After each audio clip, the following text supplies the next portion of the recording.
തന്നെ എന്താണ് ഈ എനിമി പ്രോപ്പർട്ടി ആക്ട് എന്ന് വിശദീകരിക്കണം, അതുണ്ടാക്കാൻ പോകുന്ന പ്രശ്നങ്ങളെക്കുറിച്ച് കൂടി. ഇന്ത്യയും പാകിസ്ഥാനും തമ്മിൽ 1947-ലും 63-ലും 68-ലും യുദ്ധം ഉണ്ടായിട്ടുണ്ട്. ചൈനയുമായിട്ടും ഈ കാലഘട്ടത്തിലും യുദ്ധം ഉണ്ടായിട്ടുണ്ട്. അപ്പോൾ ഈ യുദ്ധ സമയത്ത് സ്വാതന്ത്ര്യത്തിന് മുമ്പ് എന്ന് പറഞ്ഞാൽ ഇപ്പോൾ ഒരാൾ കറാച്ചിക്ക് പോവുകയാണെന്ന് വയ്ക്കുക, കേരളത്തിലെ മലപ്പുറത്ത് നിന്ന് ഒരാൾ കറാച്ചിക്ക് പോവുകയാണ്, അയാൾ കൽക്കത്തയിൽ പോകുന്ന പോലെയോ ബോംബെക്ക് പോകുന്ന പോലെ സാധാരണമായൊരു സംഭവമാണ്. ഇങ്ങനെ ഈ കറാച്ചി എന്ന് പറയുന്നത് മലയാളികളുടെ ഒരു കച്ചവട കേന്ദ്രമായിരുന്നു ഒരു കാലത്ത്. അപ്പോൾ അവിടെ ചായക്കട നടത്തുക, അല്ലെങ്കിൽ വെറ്റിലയ്ക്ക് വലിയ മാർക്കറ്റുള്ള സ്ഥലമായിരുന്നു കറാച്ചി. മലപ്പുറം ആണെങ്കിൽ വെറ്റില കൃഷി ചെയ്യുന്ന വലിയൊരു സ്ഥലമാണ്. അങ്ങനെ കച്ചവടത്തിന് പോയ കുറേ അധികം ആളുകൾ അവിടെ ഉണ്ടായിരുന്നു. ഇപ്പോൾ സ്വാതന്ത്ര്യം കിട്ടിയത് പോലും ചിലപ്പോൾ അവരൊന്നും അറിഞ്ഞിട്ടുണ്ടാവില്ല. സ്വാതന്ത്ര്യം കിട്ടിയതോ അല്ലെങ്കിൽ ഇന്ത്യ പാകിസ്ഥാൻ വേർപിരിഞ്ഞൊന്നും ഇവരൊന്നും അറിഞ്ഞിട്ടുണ്ടാവില്ല. അറിഞ്ഞ് വരുമ്പോൾ തിരിച്ചു വരാൻ നോക്കുമ്പോൾ ചിലപ്പോൾ വിസ പ്രശ്നങ്ങൾ മൂലമോ മറ്റ് സാങ്കേതിക കാരണങ്ങളാലോ വരാൻ കഴിയാത്ത അവസ്ഥ ഉണ്ടായിരുന്നു. അങ്ങനെ ആയിട്ടുള്ള ഒരുപാട് പേരുടെ കഥയുണ്ട്. പി.ടി. കുഞ്ഞുമുഹമ്മദിൻ്റെ പരദേശി അങ്ങനെ ഒരു കഥയാണ്, അങ്ങനെ ഒരാളുടെ കഥയാണ് ആ സിനിമ. അപ്പോൾ ഈ യുദ്ധകാലത്താണ്, അതായത് ഈ നിയമം വരുന്ന 1963-ലാണെന്നാണ് എൻ്റെ ഓർമ്മ, തെറ്റാണെങ്കിൽ തിരുത്തണം. അപ്പോൾ ഈ യുദ്ധകാലത്താണ് ഈ നിയമം വരുന്നത്. യുദ്ധകാലത്ത് ഈ നിയമം കൊണ്ടുവരുന്നത് എന്തിനാണ്? അവിടെയുള്ളവർ ഇനി തിരിച്ചു വരരുത്, തിരിച്ചു വന്ന് ഇത് ക്ലെയിം ചെയ്യരുതെന്ന അർത്ഥത്തിലാണ്.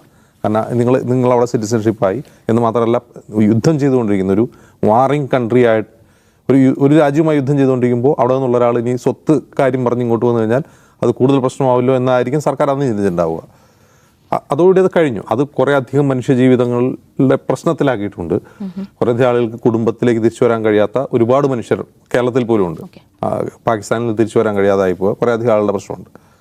പക്ഷേ ഇപ്പോഴത്തെ ഈ പ്രശ്നം, അതായത് സൈഫ് അലി ഖാൻ്റേത് ഉൾപ്പെടെയുള്ള ഇപ്പോഴത്തെ പ്രശ്നം വരുന്നത് 2014 മോദി സർക്കാർ വരുമ്പോഴാണ്. അതുവരെ ഈ ആക്ട് പലതവണ അമെൻഡ് ചെയ്തിട്ടുണ്ട്. 2016 ഈ ആക്ട് ഭേദഗതി വരുത്തുകയാണ്. ആ ഭേദഗതി എന്താണ്?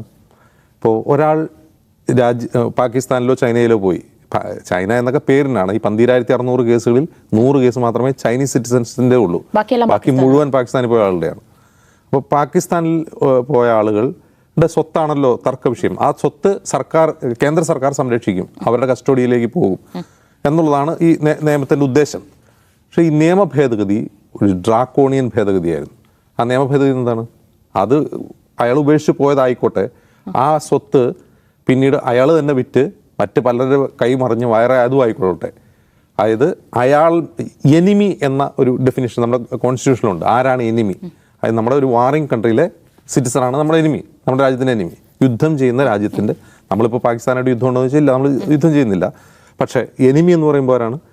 ഒരു വാറിങ് കൺട്രിയിലെ സിറ്റിസണാണ്.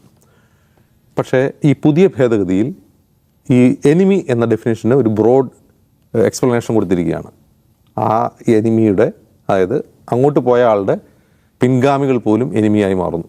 ഇത് യഥാർത്ഥത്തിൽ ഭരണഘടനയുടെ ആർട്ടിക്കിൾ 14 പ്രകാരമുള്ള ഇന്ത്യൻ പൗരത്വത്തെക്കുറിച്ചുള്ള കൺസെപ്റ്റിന് എതിരാണ്. ഇതുവരെയും